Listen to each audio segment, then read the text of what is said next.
12:02. Welcome to the Audit Subcommittee of the Springfield City Council. We are joined by Councilor Walsh. And in order to know, I believe you are looking to present on the internal audit update charter, as well as the 2027 audit plan. And then you're going to give us a follow-up review of the city's workman compensation plan. So I will turn it over to you to get started in any order you'd like. Thank you very much, Councilor Hurst. So I'll share my screen. Let's see if this is...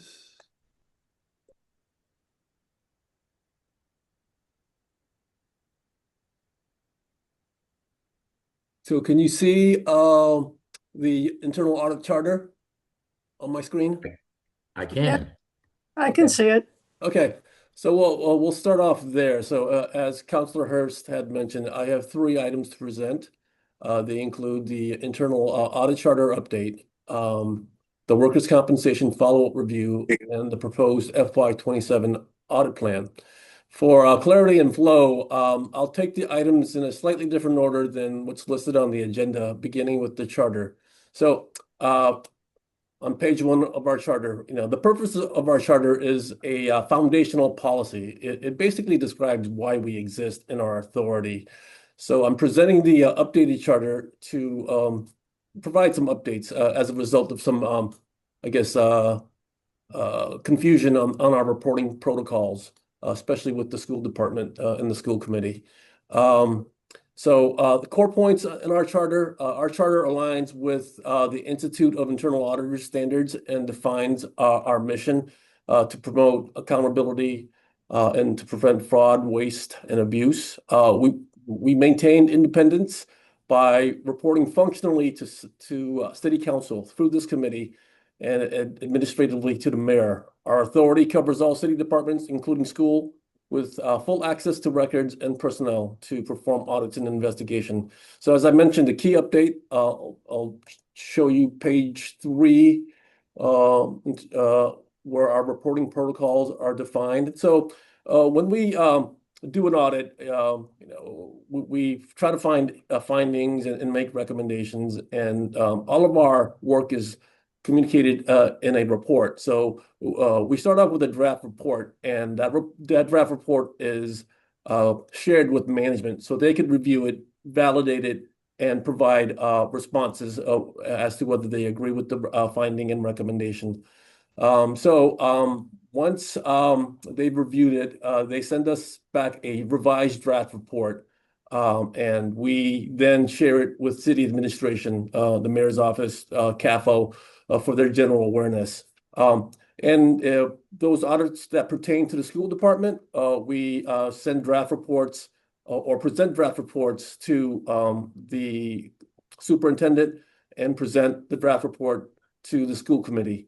Then once they are informed and they don't have any suggested changes, we proceed to with the final report. And the final report then gets communicated to the audit committee. And once it's presented to the audit committee, it's published on our website for public consumption. That's pretty much the major change. And we always have a follow-up process on our audits. And we inform city officials, including school and audit committee, on the updates on our recommendations. So with that, I think the purpose of our charter, we put it on our website so that everyone knows our process. This strengthens transparency, consistency, and accountability of how we communicate our process and our audit results. I'll open it up. Any questions? Was this a result of the Sodexo audit that you ultimately presented to the city council prior to presenting it to the school committee? Was that? Yes. Right. Okay. Right. So our authorities as defined by city ordinance is to city council. It doesn't mention anything about the school committee, but I wanted to clarify that in our charter because in abiding with the international, with the our professional guidance, which is the Institute of Internal Auditors, we're supposed to go, present audit reports to the governing body. So the governing body for the school department is the school committee. So the reason you do that is they have more like authority in holding their management to account. So that's why I clarified the charter, just to make that clear. Got it. And so my understanding is that you did present it to some folks within the school department, right? But you just Yes. didn't present it to the school committee itself? Yes, every report gets presented to management, but Yeah. the school committee, I eventually did report it to the school committee, but it didn't flow in the correct order. I was there. Yeah. They seem to be pretty disappointed, Councilor Walsh, that they had not seen it before the city council saw it. So, Really? and that was a Sodexo contract that will ultimately come before the city council. So, What brought to the auditor's attention? Did somebody find it and refer it, or how did that all come about? The Sodexo audit was on our audit plan for this year, and we chose it because it's a sizable contract. It's a $30 million contract, and it rates pretty high on our risk scale level. So we thought it was a good time to review the contract, and I'm glad that we did, because we found some gaps in the contract. to say the least. So gaps is a nice way of saying something. Any other questions, Councilor Walsh? Yeah, I would ask you, as the chair of the audit committee, is there something, did you have any major concerns that the auditor should look into? I sent the auditor a couple of my concerns. It seems as though they may not be under the purview of the auditor, although we'll dig a little deeper into it. One was related to the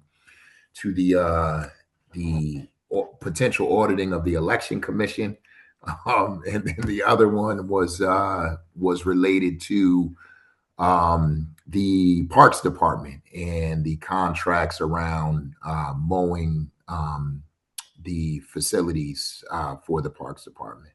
Was it the Parks Department ordered to know? I think it was. Yes, it's the landscaping contract with Gleason. Landscaping contract. Yes. So, I mean, it sounds like order to know was already on top of the landscaping contract. Well, I think he's on top of a lot of things. I did share with him that I was concerned about the DPW and the plowing, because I think we all know that the cities and towns around us do a much better job with the plowing. And I think this winter is definitely an example of, I mean, is it something with their contracts? Is it something with not being able to hire people? I don't know if you were able to look into that at all. Yeah, well, if I could just defer your concerns when I go over the FY27 audit plan, and we could get into more details. Okay. Sounds good. It looks like we're also joined by Councilor Delgado. And Councilor Delgado, you are a member of this committee, correct? Yes, I am. And then I don't know who the iPhone is. Oh, I'm sorry. That's me, Councilor Hirsch, Tracy Whitfield. And then we're also joined by Madam President, Councilor Whitfield. Order to know, does anyone else have any questions? I know you all might have come in on the tail end of that item. No, but it seems to me like the responsibility of the auditor is more to report to the city council than the school committee. Order to know, I'll defer to you. Yes, that is what the city ordinance states, is that we report to the audit committee of city council. That's our primary reporting authority. But again, just out of courtesy, I revised the charter to indicate that we will share draft reports with the school committee before going to the audit committee for final presentation. So is Is it No, your I'm sorry. responsibility? Sorry about that, Yep. Chair. Is it your responsibility to look at all the contracts, the school committee issues? They are under our purview. The school committee is under our purview, and more so these days because the size of their budget. As you know, they constitute about 75% of the city's budget. So they do have larger programs and larger contracts. And we'll get into some of those contracts when I present the FY27 audit plan. Thank you. Thank you, Councilor Walsh. Councilor Delgado, I see you had your hand up. Yeah, I think Auditor No had mentioned it. I mean, aside from the budget piece, I mean, we do pay for busing, right? And so there are certain things that, is on the city side's budget. So I do think, it's good that we at least have some type of reporting mechanisms that we can see, especially on the areas where we spend. So Agreed. And on the contracts that they want approved. I mean, it definitely seems correct. like they ought to come before us, especially if there's an audit. So, Auditor No, I will defer to you on the next item. Yes. So next item is the workers' compensation follow-up audit. This is just a follow-up report. So the original audit was done in May of 2024. I don't have that report, but I'm just going to give you some basic highlights.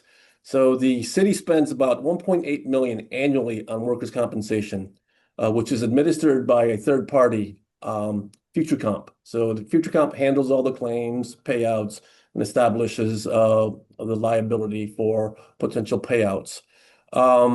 Key findings from that audit included contract overbilling by the third party to the tune of $58,000, gaps in oversight in terms of monitoring the contract. There was inconsistent reporting as it relates to workers' compensation claims, and there were opportunities to reduce workplace injuries. And we also recommended that the third-party administrator enhance their fraud tracking mechanism. So I'll get into the follow-up. We had 6 primary recommendations related to that audit on those findings that I had described. And I'm happy to present that the city has made meaningful progress in addressing those recommendations. So on page 2, I mentioned that the city was overbilled to the tune of $58,000. So in April of 2025, when we did the follow-up work, the city recovered more than half of that, $28,000 from the third party. The remaining is still under review by management and the vendor. And moving on to page 3, I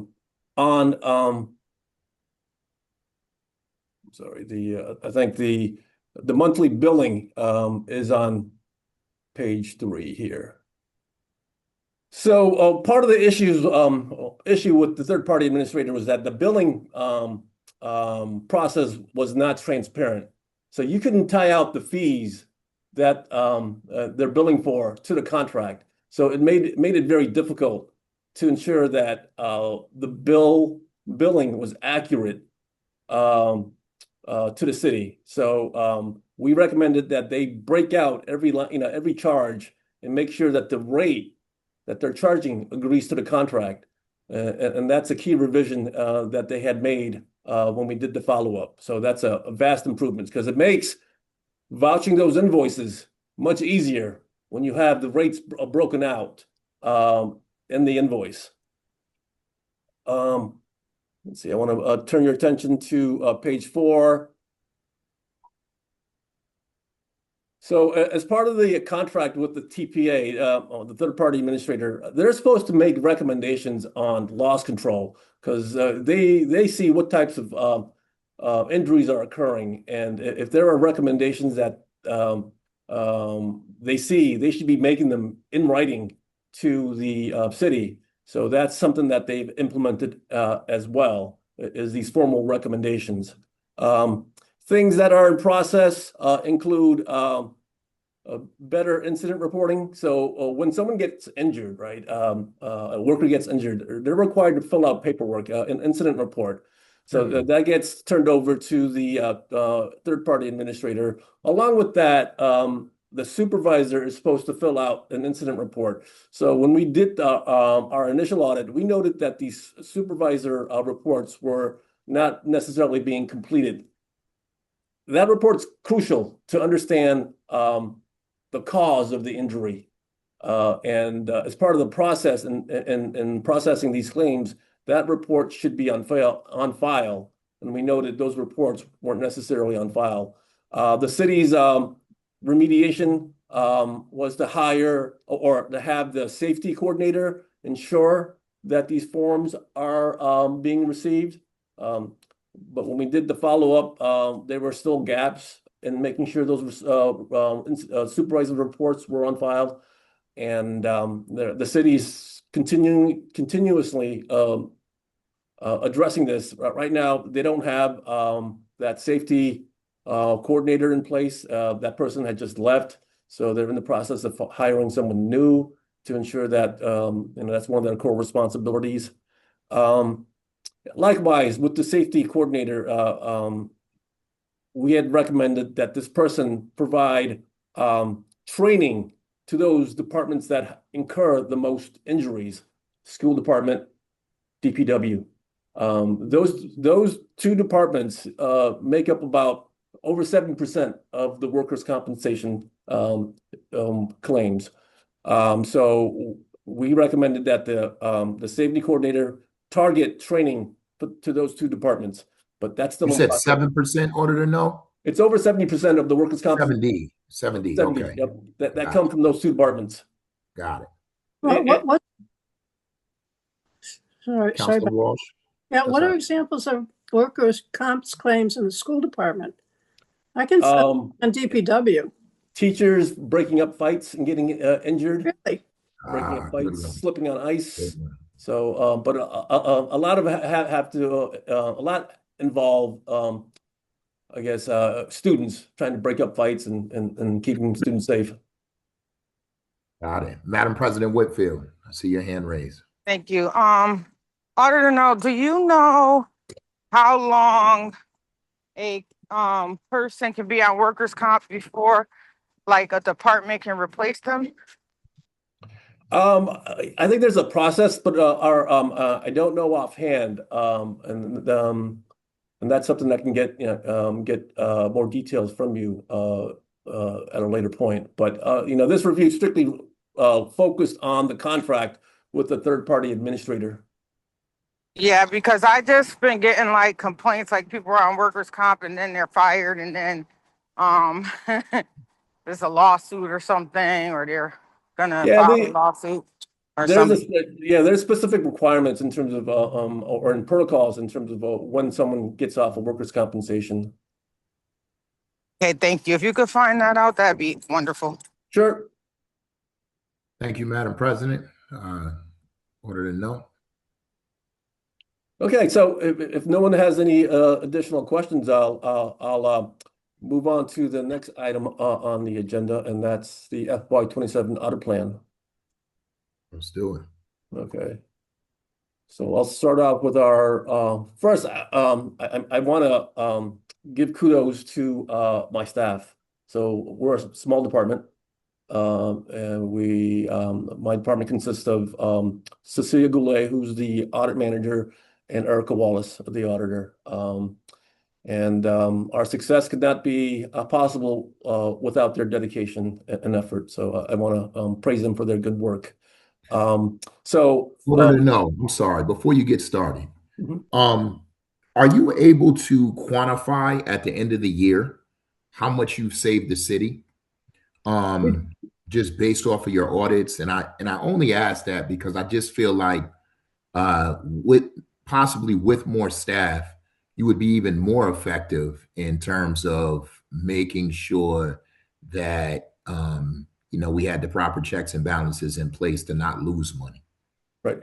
So I will forward you our annual report for last year, which did quantify the savings that we helped the city achieve. And not only that, we also list the potential benefits, cost avoidance. When we do these cybersecurity audits, that's kind of cost avoidance in terms of the city not being able the city being able to operate and not being shut down. So when you get hacked and your information is locked, the city comes to a standstill. I mean, you're back to pen and paper. You're reverting back 30 years. So that's the most emerging risk that I see present today is cybersecurity, and we have to be on top of that just to make sure that those protocols get reviewed regularly to address emerging risks. For sure. And I'd love to see that auditor now. Yep. So with that, I'll start off with our resources. So there are three in our department. We have about 5,300 hours, and those hours are allocated 50% to performance audits, 20% to maintaining the fraud hotline, and 30% for admin training and other. And so down here. So when we develop our audit plan, we consider what's required by city ordinance, what's and also state law. We look at. We also develop. We also have a risk assessment model that we use to objectively assess departments and programs and get a risk profile for that particular department and program. And so with that said, I'll move on to page 3 to show you our risk profile. Now we have financial exposure, which is the largest risk category. Then we have a system of internal controls and all the way down to public impact. So these are the risks that we factor into our risk assessment model. Any questions? Council Whitfield, I see your hand up. Yeah, it was from before, but I still have a question, so thank you. Gotcha. So for the financial risk side, do you ever audit like grants that come in, like CDBG funds and things like that, to make sure they are meeting the HUD guidelines and things like that? So those are typically audited by our external auditors. So we have external auditors that audit the city's financial statements. So for those that are subject to their purview, we typically try to avoid doing those audits because we don't like to duplicate efforts. But if there is a program that isn't audited and it meets our risk profile, then it'll certainly be considered for an audit. Yeah, I was thinking any funds that go to neighborhood councils be audited. Just because I know of a little bit of mismanagement at one particular neighborhood council. I didn't get the write-up in on time because I kept forgetting. Okay. Yeah, I mean, if there's something that is concerning you, I welcome you to send me your concerns so we could consider them throughout the year. I mean, I do when I get into it, we do have some hours allocated for emerging risks or unplanned audits. But again, our process is that everything flows through a risk profile, and we try to objectively assess the risk to the city using this model. So with that said, I'll get right into it. Auditor, no, really quickly, just to piggyback off of that, they could also, if we know of specific instances, they can also report it to the fraud hotline as well. Oh, correct? yes. Yeah. So our process with the fraud hotline is like all allegations get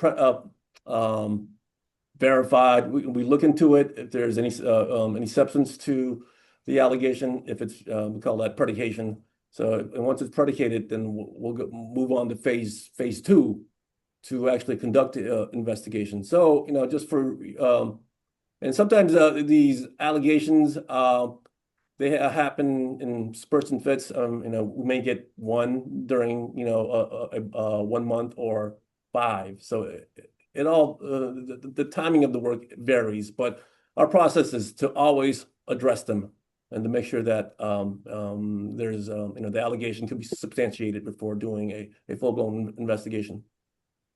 Got it. I also want to acknowledge that we're joined by Counselor Maria Perez, who I also believe is a member of this committee, correct? Yes, thank you for the acknowledgement. Absolutely. Thanks for joining us. Auditor, no, sorry. I know we keep interrupting. So I'll start out with the required or ongoing audits projects. So we're required by city ordinance to take a look at the city's investments just to make sure they're in compliance with Mass General laws. So we do that on a quarterly basis. In accordance with Mass General laws, student activities over at the school department, these are like student-run programs, get audited every year. We do it for 2 years, and the external auditors do it for the third year. FY27 represents the year where that audit will be done by external auditors. We're also required to ensure that the city's financial statements get audited annually. That's a federal requirement as required by federal grants. Moving on to follow-ups. As I mentioned, our process is to always make sure that we do follow-up audits. We have a follow-up audit on the city's cybersecurity. As I mentioned, we do these regularly to ensure that there aren't any holes in the existing protocols that doesn't address current risks.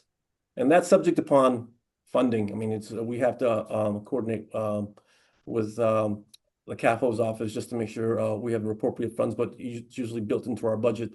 Then we have some follow-up reviews that we're slated for. One is a carryover from FY26 that pertains to the Springfield Police Department seized cash. That's the drug monies that they seize, and we want to make sure that there are appropriate protocols over that process. Parks and Recreation Division, we had done a performance audit of that, I think last year.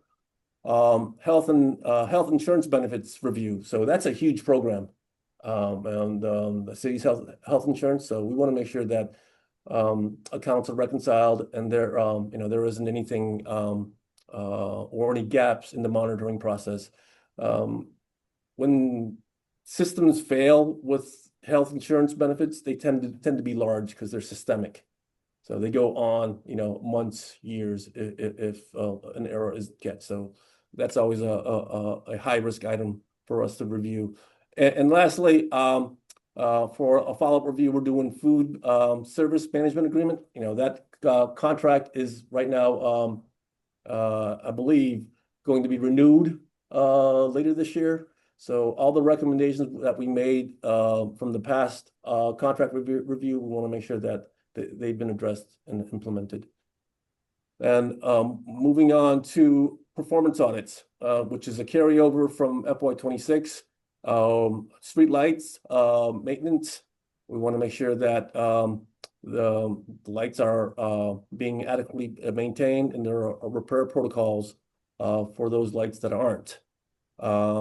We're going to look at, it's also a carryover from FY26, the review of the Springfield Police Department's property and evidence room. This is non-drug related. It's just the regular evidence room. Then moving on to the school department, review of the Siemens energy monitoring contract. So we're going to assess the school department's effectiveness in monitoring the district's energy monitoring contract. So put this into perspective. The city spent in 2025, fiscal year 25, $30 million on HVAC upgrades at the school departments. So Siemens had these contracts with Siemens on monitoring energy performance spans out 20 years, and they have specific provisions in that contract for energy savings. And the contract is very complex, and it has a huge financial implications for the school department. If certain savings aren't met, then the vendor is required to make that school department or school whole on the deficiency. Moving on, we're going to do an inventory audit at the school department on the IT equipment. So that's phase one. So I think the school department spends closely a little shy of $10 million on IT. So phase one is looking at central office and staff that are assigned IT equipment. We want to make sure that they're accurately recorded, safeguarded, and effectively tracked. And lastly, we have 400 hours set aside for unforeseen issues, request by management, mayor, city council, and department heads. So, we like to have that hours allotted just for flexibility. And I want to state that this is a plan. Things can come up that may alter this plan if there's a massive fraud investigation, which would require additional resources to work on that particular investigation. And for your information, I want to point out that for this year, we formally implemented a policy to reach out to council for their risk ideas, and I wanted to share the request and the disposition on the request. So it's there for your information. Any questions? Got it. And you'll be sending this to us. Yes. Did you? So ultimately, did you end up, go ahead. Ultimately, the audit committee reviews it, and hopefully you'll accept it and agree with the audits on the plan, and city council afterwards needs to approve it. So when I look at the snow removal, the city council needs to approve the plan, you're saying? Yes. Okay. When I look at snow removal and maintenance, street maintenance, operations, potholes, and sidewalks, that is going to be audited this year. Yes. It's on the horizon. So you made the cut, Councilor Walsh. Also, there was a request to look at the Spirit of Springfield contract, and we did take a look at that contract. And when we did the performance audit for Parks and Rec, and we made recommendations that pertains to that contract. So we'll do a follow-up review on that audit and get back to City Council to see if our recommendations have been implemented. And so can we continue to submit ongoing requests throughout the year? And maybe some of those requests might rise to the level of you utilizing some of those additional hours for unforeseen audits, and or maybe you'll take them into consideration for next year? Yes, that's our process. Excellent. Our door is always open.